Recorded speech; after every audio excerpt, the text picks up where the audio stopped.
नबी सल्लल्लाहु अलैहि वसल्लम ने हमारे नौजवानों को, बच्चों को स्कूलों में पता चलना चाहिए कि उन्होंने कैसे इंसानों को तब्दील किया। हम इश्क करते अपने नबी सल्लल्लाहु अलैहि वसल्लम से, लेकिन उनकी सीरत पे अमल नहीं करते और इसकी वजह से हमारे हालात अच्छे नहीं है। एक कैरेक्टर चाहिए एक बड़ी कौम बनने के लिए, जो हमारे नबी सल्लल्लाहु अलैहि वसल्लम ने उनको आजाद किया था, उनका कैरेक्टर उठाया था। दुनिया की तारीख में कभी इतना बड़ा इनकलाब नहीं आया। ये 622 मेरे प्यारे नबी सल्लल्लाहु अलैहि वसल्लम हिजरत करते हैं मदीना, 632 वो दुनिया से चले जाते हैं, पर्दा कर देते हैं। उन 10 सालों के अंदर दुनिया की तारीख बदल जाती है। वो क्या तब्दीली आई उन लोगों में कि जिनकी कोई हैसियत नहीं थी।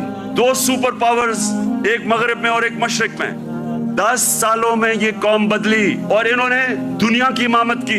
कुरान में अल्लाह कहता है, मैं कभी किसी कौम की हालत नहीं बदलता जब तक वो कौम खुद अपनी हालत बदलने की कोशिश नहीं करती। वो कौम की हालत बदल गई क्योंकि लोगों ने अपने आप को बदल लिया और लीडर्स बन गए। उन्होंने सबसे पहले इंसानों को आजाद किया, ज़हनी तौर पे आजाद किया, अंदरूनी तौर पे आजाद किया। उन्होंने मदीना में सबसे पहले चीज क्या की? जो अदल और इंसाफ का निजाम कायम किया।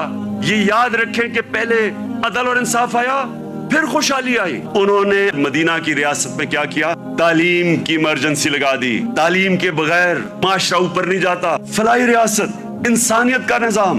दुनिया की तारीख में पहली दफा उन्होंने एक फलाही रियासत बनाई। अल्लाह ने खिताब मेरे नबी सल्लल्लाहु अलैहि वसल्लम को रहमतुल आलमीन का था। सब इंसानों के लिए रहमत बन के आए थे, जिस तरह मेरा रब रब्बुल आलमीन है। जो मिसाक मदीना चार्टर, मदीना का जो चार्टर था, जो पहली कॉन्स्टिट्यूशन थी, उसमें इंसानों को इकट्ठा किया गया। लीडर की निशानी होती है कि लोगों को, इंसानों को इकट्ठा करता है, तकसीम नहीं करता। लेकिन इसका एक और भी मतलब है, जो भी माशरा मेरे नबी सल्लल्लाहु अलैहि वसल्लम के अहकामात पे चलेगा, जो भी उनकी सीरत पे चलेगा, वो मुसलमान है या नहीं है, अल्लाह की उनकी बरकत आ जाएगी उनके ऊपर, क्योंकि वो रहमतुल आलमीन थे।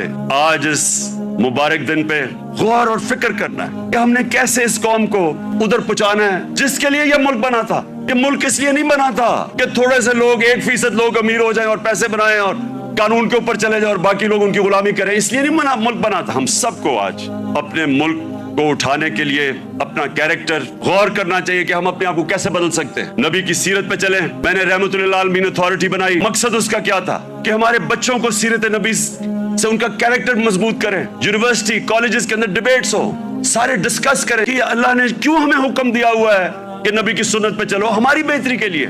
रहमतुल आलमीन अथॉरिटी का मतलब ही ये था कि स्कॉलरशिप आए और वो काम करे इस पे, ताकि अपने यूथ को तो बताए। क्योंकि अगर आप नहीं बताएंगे, उनके ऊपर तो मगरबी कल्चर की जलगार हुई है। मोबाइल फोन से बच्चों को वो मटेरियल मिल रहा है जो इंसानी तारीख में नहीं बच्चे को मिला।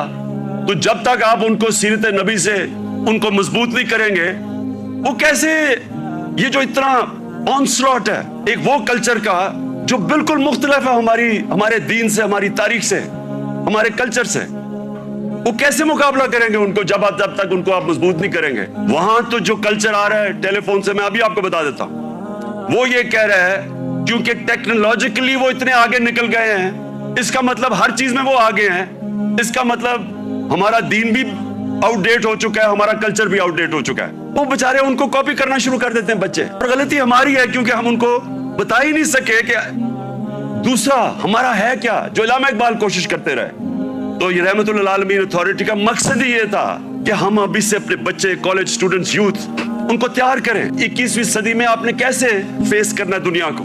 अपनी सारी यूथ को कहता कि अगर हमारे अभी तक हमारे एजुकेशन सिस्टम आपको तालीम नहीं दे सका जो आपको मिलनी चाहिए, और इंशाल्लाह हम जब भी वापस आएंगे और अल्लाह ने जब किया तो रहमतुल आलमीन अथॉरिटी को रिवाइव करेंगे, बच्चों को तैयार करेंगे। कोई किसी को जबरदस्ती दीन में नहीं ला सकता, लेकिन हमारा फर्ज ये है कि कम से कम हम अपनी यूथ और बच्चों को उनकी फाउंडेशन तो बना दें, उनकी बुनियाद तो रख दें, उनको बता तो दें कि आपका दीन, और खास तौर पे शुरू हमेशा सीरत नबी से करें। मैं अपने यूथ को अब कहता हूं कि किताबें पढ़ें, नबी सल्लल्लाहु अलैहि वसल्लम की जिंदगी पढ़ें, समझें कि वो दुनिया में क्या हुआ था। कभी ऐसी दुनिया की तारीख में ऐसा फिनोमेना नहीं आया। और उसके बाद जो फिर अल्लाह आपको हिदायत करता है, नहीं वो आपकी किस्मत है, लेकिन कम से कम उससे आप तैयार हो जाएंगे दुनिया 21वीं सदी का मुकाबला करने के लिए।